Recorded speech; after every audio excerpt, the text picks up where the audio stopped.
Welcome to our show, Science Rules, with your hosts Mia, Joanna, and Clara. Today our topic is, how is your sunscreen affecting our coral reefs? I'll now pass it on to our co-host Mia. Many of us tend not to give a second thought to lathering on the sunscreen when the warm weather rolls around, but in reality, it might not be as simple as you think. Sunscreen has been steadily building up in our vast oceans for decades now. Nearly every sunscreen on the market today contains chemicals known as oxybenzone and octinoxate, which can cause coral bleaching with their ultraviolet light absorbent properties. This toxic bleaching effect disrupts coral growth and development as well as damaging its DNA. It's almost as though sunscreen for humans has the opposite effect for corals. In Hawaii, concentrations more than 10 times that amount have been measured at popular swimming beaches that feature some of the island's most exquisite coral reefs. Bleaching of coral by common sunscreens happens in nearly every reef in the world. It affects the Florida Keys reefs, where 99% of the coral there has already been destroyed, the Caribbean reefs, and the Hawaiian reefs, and the Great Barrier Reef off the coast of Australia.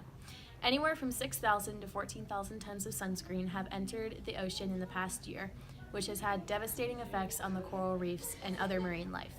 Once the chemicals in sunscreen reach the reefs, they weaken the coral's defenses against bleaching. Sunscreen can also find its way into the ocean through sewage treatment plant outflows.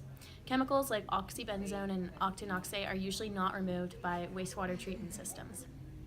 Many of the sunscreen-related chemicals have also been found in other marine biotic life, such as fish and mollusks, as well as in marine abiotic life, such as sediments.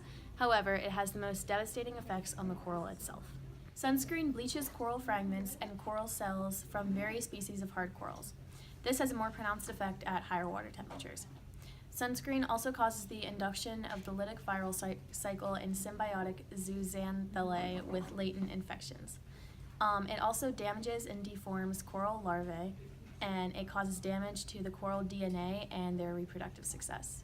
Observe the vast damage that we've already inflicted on our coral reefs. Would you want your coral reefs to continue looking like this? This is a public service announcement about sunscreen and coral reefs. Please listen carefully. Time to put on some sunscreen. Hey, don't use that. Why? It bleaches our coral reefs with its chemicals. Use this mineral sunscreen. Oh wow, thanks. The problem relates to the tragedy of comments by people acting in their own interest first.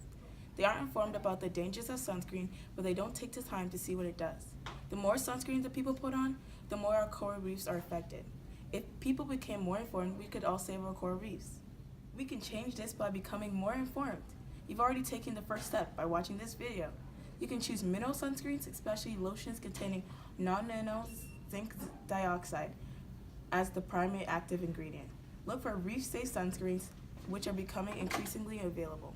Avoid aerosol sunscreen. Much of what you spray leaves a residue on the sand and is washed back into the ocean. Your lungs will be healthier too, as the aerosol sunscreens are easily inhaled. If you can, apply less personal care products before you go swimming. The fewer chemicals you bring into the ocean, the better. So remember, next time you're on the beach, remember to use a coral reef safe sunscreen or a mineral sunscreen. So we can help preserve our coral reefs for a much longer time.